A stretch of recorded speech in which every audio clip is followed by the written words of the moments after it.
The following is brought to you by Africa World TV. Happy New Year from Africa World TV. We wish you a very prosperous new year and thank you for joining us this year.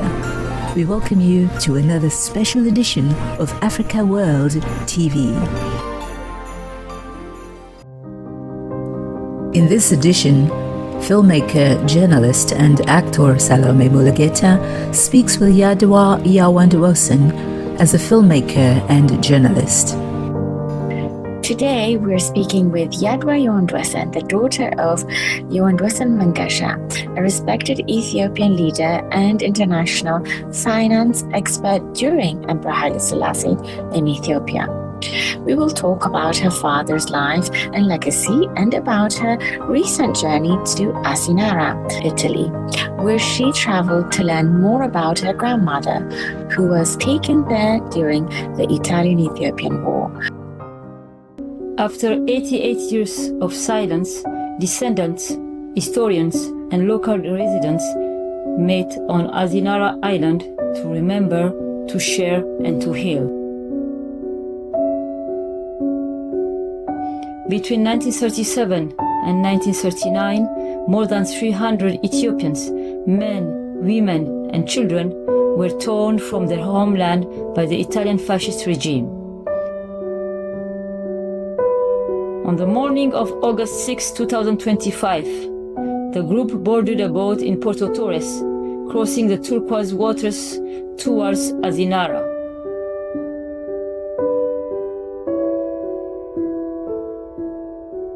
Exiled here and to other places of detention in Italy, they endured isolation, illness, loss, and the uncertainty of return.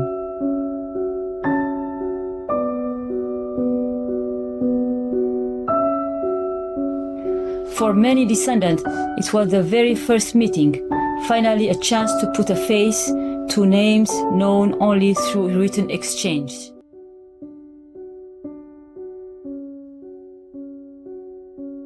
Well, lovely to see you, Yadwa. Thank you so much for accepting our invitation to come and chat with me.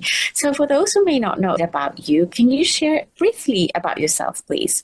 Yes, sure. Okay, my name is Yadwa Yawandwossen, and I was born in Ethiopia. And I lived there until I was 7. My family moved after the revolution to England, and I did most of my studies there. I have 2 siblings, a brother and a sister, and I eventually made my way over to the United States for more studies. And I have since settled in New York, married to a New Yorker, and I have 2 children, and I live here. And professionally, I've been involved in advertising for many years, and then I morphed into doing voiceover work for many years. And more recently, I've been working with communication for immigrants from Africa specifically, and my latest project has to do with this trip to Asinara, which I'm sure I'll tell you more about. All right, lovely. Thank you so much for sharing. And I also want to say my condolences to you and your family. You recently lost your father, an amazing man. Can you tell us a little bit about your father, Yawand-Wossen Mangasha, as a person and as a parent, if you could, please? Yes, of course. He was really our rock and the patriarch of our family. So it was a huge, huge loss for us. My father was a remarkable human being. I'm learning more about him in his passing, actually, from a lot of letters that we've received about his acts of kindness and generosity, which really, I mean, he was very humble and he never bragged about what he did, but his reach was very substantial. And I think we're just learning the impact of he had on many people's lives. But anyway, my dad briefly was the vice governor of the Ethiopian National Bank for about 14 years. Wow. And he worked with Manasseh Lemma, who was the governor of the bank. And they really tried to modernize the finance sector in Ethiopia at that time. It was the early 60s.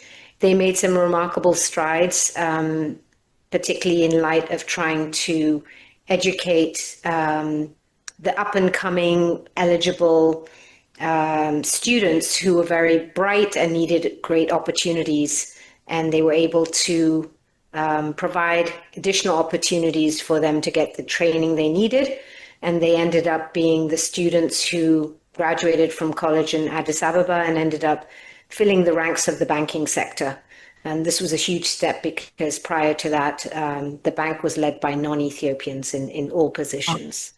So anyway, those are some of his contributions, I think, to the country. As a dad, I mean, he was an amazing dad. He traveled a lot for his work. So I remember him being away a lot. But when he was there, we learned a lot of lessons on budgeting and living within your means, having pocket money and making sure it could stretch for the whole 3 weeks or month that you had it into the various categories you were using pocket money for. Anyway, so lots of life lessons. And also your father was very educated. I know he attended Harvard. Do you want to mention that to our audience? Yeah, sure. So, I mean, it was a remarkable story. He did his undergraduate studies in England at the University of Southampton, which at the time was part of University of London.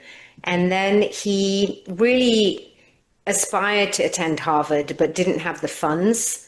So he wrote a letter to the dean of Harvard Business School and asked, just explained his situation, said he was a student in London from Ethiopia, and he really wanted a chance to go to Harvard. And the dean wrote him back as it was on the day and said, if you can make it to Harvard Business School, you can attend for free, but you need to make it here. So he ended up getting a job on an ocean liner that took him all the way to Canada. And from there, he made his way to Cambridge, Massachusetts, and attended Harvard. Fascinating. I didn't know that story. Oh, yeah. It's a great story. Wow, great story. Yeah, it's very inspiring to me or to anybody, to the younger generation, Yeah. to communicate and just really try if you can. Even if you believe you may not, the point is to try. Yes. Right. He really had determination. And I think he was the first in his family to attend college, even undergraduate studies. So this was a big, a thing he wanted to achieve. And he had heard so much about Harvard, and he really wanted a shot at going. And anyway, so it was That's amazing. Amazing. And what does your father's legacy mean to you and your family now? So, my dad has managed to leave some really formidable shoes for us to follow and to fill. You're doing a good job. Yeah. I mean, he was very family oriented, my dad. And he, when he had the right opportunity, he really wanted to help his country. He was first and foremost a patriot for Ethiopia. He really believed in the promise of a bright future for everyone in Ethiopia. And given the right opportunities, he felt that people could really make great strides. So his legacy is, one of the things he wanted to do in the name of his father, Abba Mangasha Ganame, was to create a public library and information center in Bahir Dar at a time where there was just a one-room schoolhouse. There was no library. It was a very small, nothing, no computers, no information center, but a one-room schoolhouse which served as the library for the whole of Bahir Dar. It was really insufficient. And with a lot of help, and he provided the seed money to start this library. It's now thriving and doing very well and has become a real resource. So we were able to actually go to visit it and for the inauguration day. And anyway, it was a wonderful occasion to see that it come is to amazing. fruition. Yeah. Wow. That's so great. But, Okay. His legacy is all the things we know about that he was able to achieve publicly, but it's also the quiet acts of kindness that he did throughout his life that have really been changed people's lives in many ways. Your father also had this quiet strength, I think, behind him, right? Yeah. And he didn't like the accolades. He never did it for the attention, but he sort of was a good listener, and wherever he could help in his own way, he did his best to do that. Wow, what a legacy. And then recently you just came back from Asinara, Italy, early this year, I think early 2025, to do with your dad's mother, your grandmother. So can you tell us a bit about that? Yes. So my father's mother, her name was Tewabetch Zeamanuael, and she was taken in 1937 with a lot of other, about 300 or so prisoners. They were taken from Ethiopia and placed in different places of confinement in Italy. A lot of the prisoners taken were the educated class, but really their families. Some were educated, some were not. But at the time, Italy had reinvaded, and there was a terrible massacre in Addis Ababa known as Yekatit Asrahulet in February. That was February of 1937. And they rounded up many people, and in the hundreds of people, and they sent them to these areas to be imprisoned in Italy, to get them away from Ethiopia, where they could have no influence in trying to gain momentum and basically fighting the Italians back. So my grandmother was amongst the prisoners taken. She sadly was separated from her children. They were not in Addis Ababa at the time she was taken, and by the time they reached Addis, they had already left. So I think it's been a huge source of pain and trauma. And my father, over the years, had tried to find. She never came back, I should say. Some people who were imprisoned in Italy did return eventually to Ethiopia. My grandmother was not among them. She died in Italy. And Sorry. yes, so the trip to Asinara was really led by descendants of the prisoners who were taken. Okay. And it was a step towards understanding more about them. Those who returned and also those who did not return in particular. The visit continued to the Campo Ferro cemetery to pay tribute to those who rested here, Ethiopians among others, silent witnesses of a history marked by exile. These moments on Asinara were more than a commemoration. They bridged past and present, honoring those who endured exile and carrying their memory forward. So I went with two of my cousins. We shared the same grandmother, and I was very curious about this trip. And there were about 60 Ethiopians who went on the trip. And I was going to ask you, what inspired you to go? For you, yeah. What was that big let me go and find out what happened to my grandmother. Yeah, I think what inspired me was I didn't think there would be this seemed, from what I had heard and read, the woman who was organizing this trip was incredibly had really planned a 4-day trip to Asinara that involved a lot of local people. You know, the National Parks Department was involved. And the city of Porto Torres. Porto Torres is the main town on Sardinia. Asinara is an island off of Sardinia.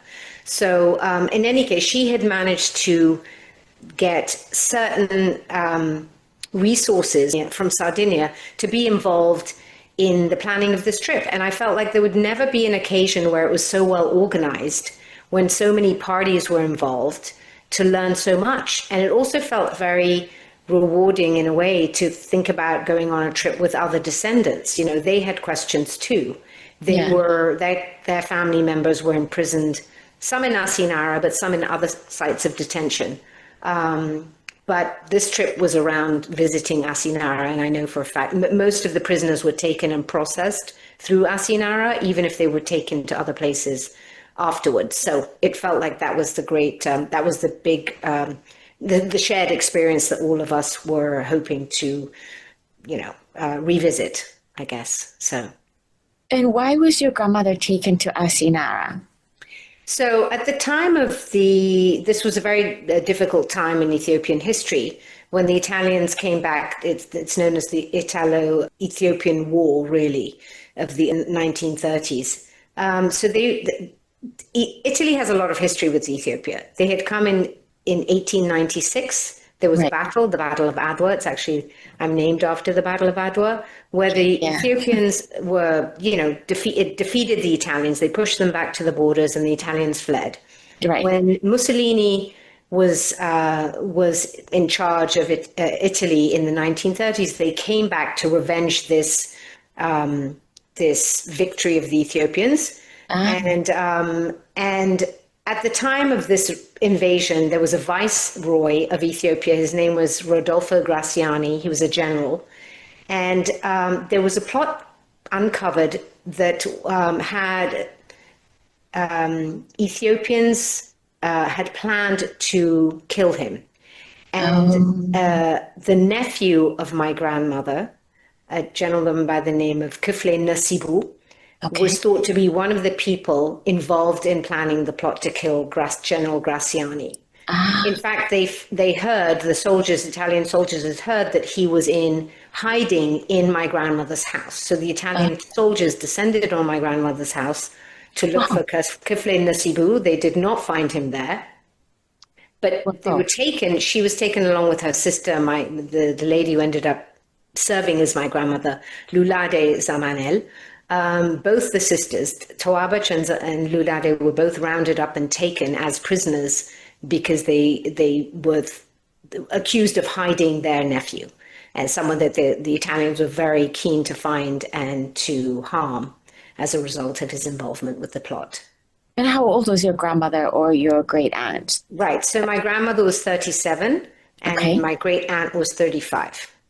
And my grandmother was also pregnant with her fourth child when she was taken. So she was taken, and it wasn't the best time for her.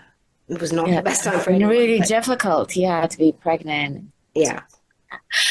So also, what were you hoping to find when you went to Asinara? I was hoping to find some of the answers to more of the questions. What I was hoping to find was, I knew that my dad had tried to find his mother's remains when he was a student in the UK, and he was unsuccessful. He had managed to trace her back to Rome. She left Asinara. In fact, that was true. I've since read documentation that proved that suggests very strongly that she was taken along with other ailing prisoners and there was one other woman who was pregnant at the time. Tewabetch was pregnant. They were taken to Rome for treatment.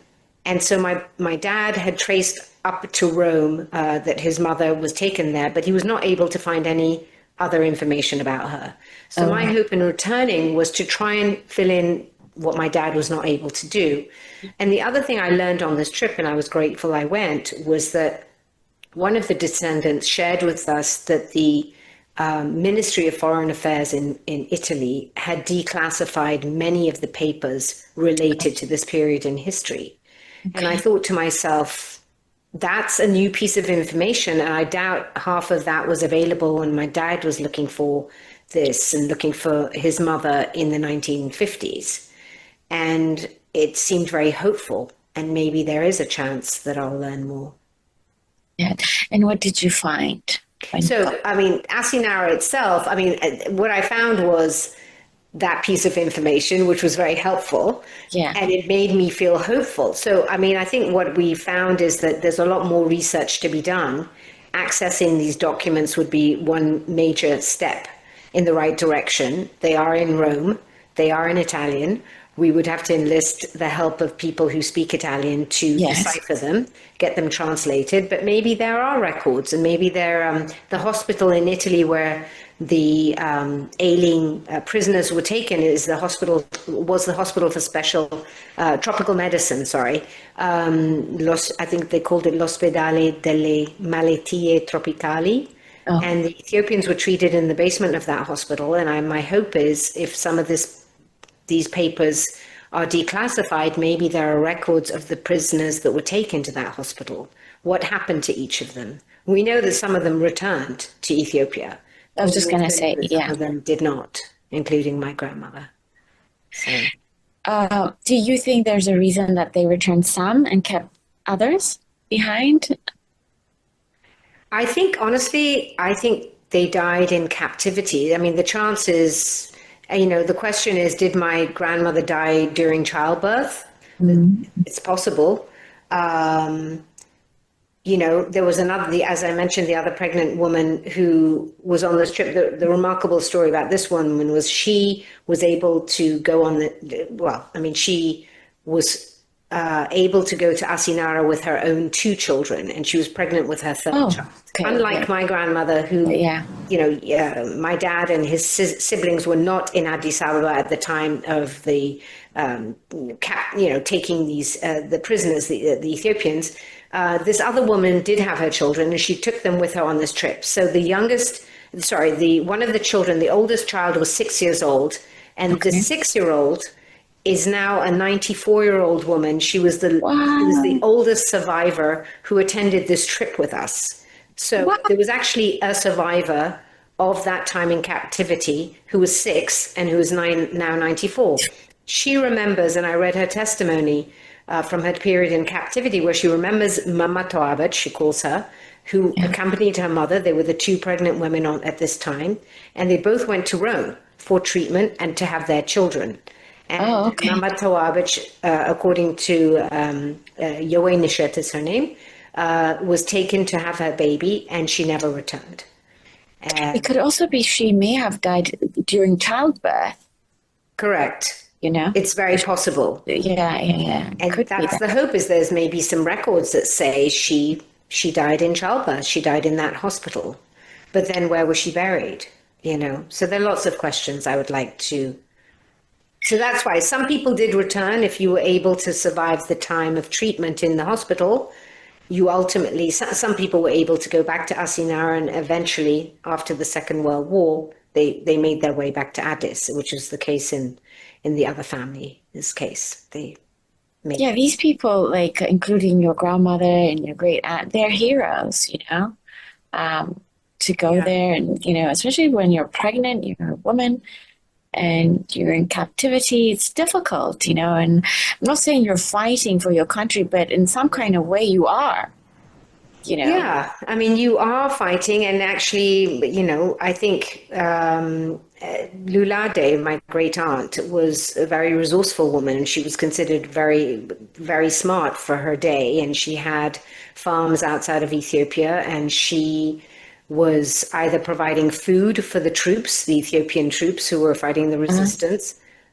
or she was using the money from her farms to buy ammunition for the troops. So in her quiet way, long miles away from the actual, the front lines, she was supporting and quietly, the troops, the Ethiopians.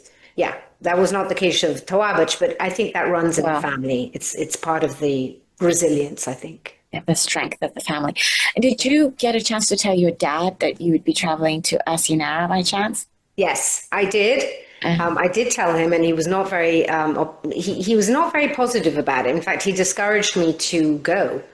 And I think for him it really was a sense of just great disappointment and great pain. I think he never really recovered. I mean, he was 9 years old when his mother was taken. So he would have remembered that period of time very well. He would have remembered who his mother was, and then she wasn't there, and nor was his aunt.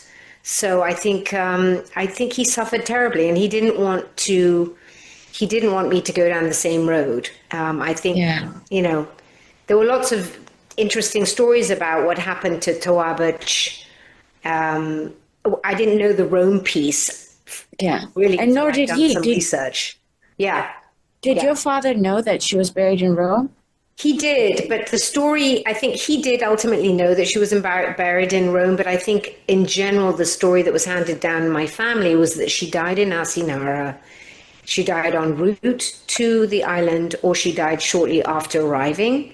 But I think this was part of a self-protection mechanism, not to have to open up the wound of. The point is, she did pass away, and there are no records. There is no knowledge of what occurred to her, and I think it's very painful. And trauma, I think, generational trauma is something I'm sure that was at the forefront of the fact that we just, it felt like a closed door. It felt like nobody really wanted us meaning the descendants, to travel down this road to learn more, because it was a painful history.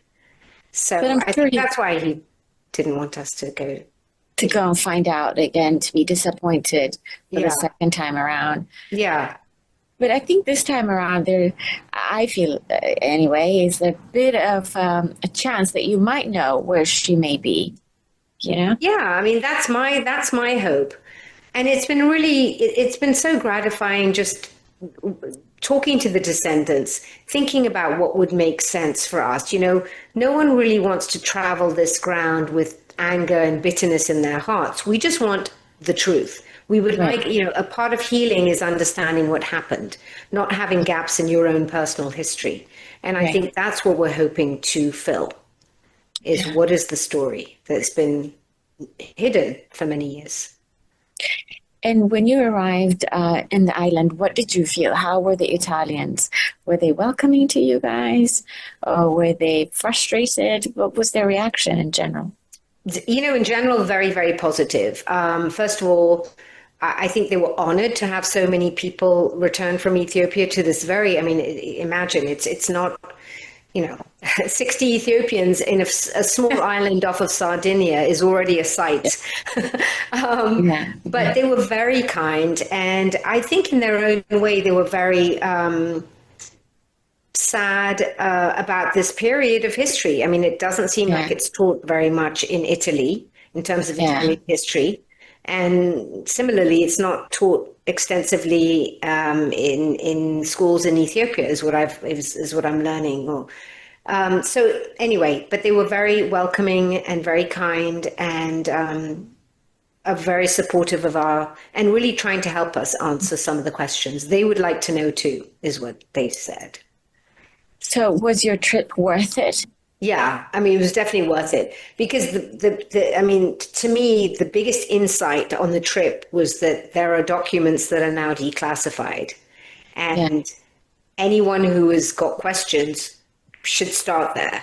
And I was not aware of that. And I learned that from an Ethiopian of Armenian descent who was born in Ethiopia, who had, his family was one of 6 brothers who'd moved to Ethiopia right after the First World War. They established businesses in Ethiopia, in Addis Ababa, did very well, and had married and had children. Anyway, one of the grandchildren of one of the Armenian men who were taken as prisoners was the one doing research on his own family members who were in prison there. And he was the one who said, I have actually found these documents. I sent a relative of mine to Rome, and there was a whole folder on the Karajan family, and that was his 6 brothers. Yeah. So. And did this trip change your understanding of your family or the Ethiopian history by chance? Yes, I think, there are gaps in Ethiopian history. I think it proved, this trip was a great example of that. And the story of this period of history has been told by many non-Ethiopians. And actually, one thing I learned on this trip is there are actually diaries that were written by the prisoners in Amharic, and some family members had copies of the original diaries, the original diaries. And now they are going through great efforts to get those diaries translated into other languages. But there is a story which is the Ethiopian perspective on this period in history. And we may not have all of the answers, but we certainly would be able to, with rigorous, work and research, understand more about this time. Yeah. And also that war happened, mini war, if you want to call it, if you will, is because the Italians were upset that this general would be killed, right? It was the gist of it anyway. Yeah, I mean, first of all, Mussolini was a fascist. That was the regime in running Italy at the time. Italy, among other countries, had promised after World War I not to use mustard gas ever again. The horrors of mustard gas use during World War I was so extensive. Right. But they had no shame in coming to Ethiopia in the 1930s. Second time around with mustard gas. I mean, they did major damage and killed many civilians. I mean, the Yekatit Asrahulat massacre was Italy coming in at full force with ammunition, and Addis Ababa was just carnage, apparently. And over 30,000, some numbers are up to 30,000 civilians were killed in Addis Ababa. I mean, it was a massacre. I mean, I think there's a monument in Addis. Yeah. Anyway.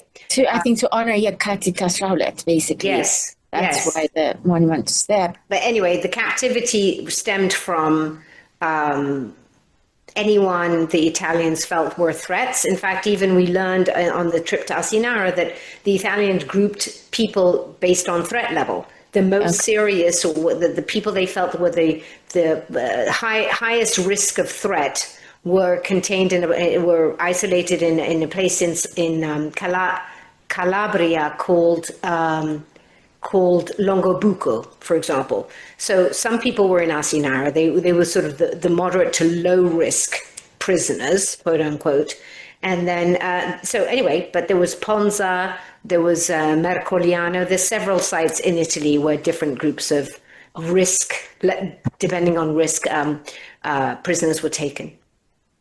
Wow, so fascinating. There are a lot of people who don't know about this. So what would you want people to know about this story and your grandmother and your father? Yeah. I mean, I think the story has still to be written, honestly. So I'm going to be doing the discovering of the story as much as anyone else. But I would just say that there's enough of a story that we're going to weave together a narrative to understand better what happened during this time. The hope would be to have a real commemoration for the prisoners who were taken to Italy. Mm-hmm. Could that result in the form of a museum or some sort of place that honors what occurred and the lives and the experiences of this time and being imprisoned in Italy, so far away from what the Ethiopians knew, and really, confined. So I think my dad and my grandmother connected to the story because she was the one who went and never came back. I'm very, I feel very positive about this new nonprofit, which is called From Oblivion to Memory, that is trying to highlight the lives and experiences of the deported and imprisoned Ethiopians from this period. Yes. And I think it will have teeth to support the work of researching this, archiving it, and really recounting the stories as best we can. That would be the ultimate goal, is to have a living memory of this time. Wow. I also think you should do a movie. I keep telling you this, like a documentary where people can follow you to see where your grandmother is, or to by chance encounter someone that may know where she's buried. I think for me, it's kind of like a suspense for me in my in my point of view. But anyway, and now, like you're right, documentary. It is. Yeah, no. And by the way, everyone has different questions that they're answering for their families. Yeah. Yes. Everyone who either people returned, right? That would be the lucky ones who returned and actually could tell their own families what occurred, and then those whose stories we still don't know. But it's fascinating. But isn't it interesting, like about families and the bond that we have with them? You are the granddaughter, you've never met your grandmother, but you still have that curiosity what may have happened to her. I find that so fascinating. I agree, and I feel like my dad's generation, it was so difficult, it would be easier not to open the door. But my generation, I think we are hopeful that filling gaps in our personal histories is an important step, because guess what? We're still connected as families, and we have children too. Yes. We would love to know. So we have a responsibility to doing our part while we're here, and we can move the brought forward. I mean, Yeah, I see that's fascinating. Thank you so much, Yadwa, for coming to share this fabulous story. It is important to tell. So I'm so honored to have had you here, so you can come Oh. talk about it and come back. Yes, no, thank you. I'm grateful you were interested in the story. I do think there's a lot more to learn and to be continued, I guess. Absolutely. And I also feel these people are heroes. Yeah, You know, they really are. You know, They are. They did their part. This was their role in our history as well. We Yeah. just need to know what it was. Well, thank you, Yadwa, and Happy You're New very Year. welcome. Yes, you too. I'll speak to Thank you you. soon. Talk to you soon. Okay, See you bye. later. The proceeding was brought to you by Africa World TV.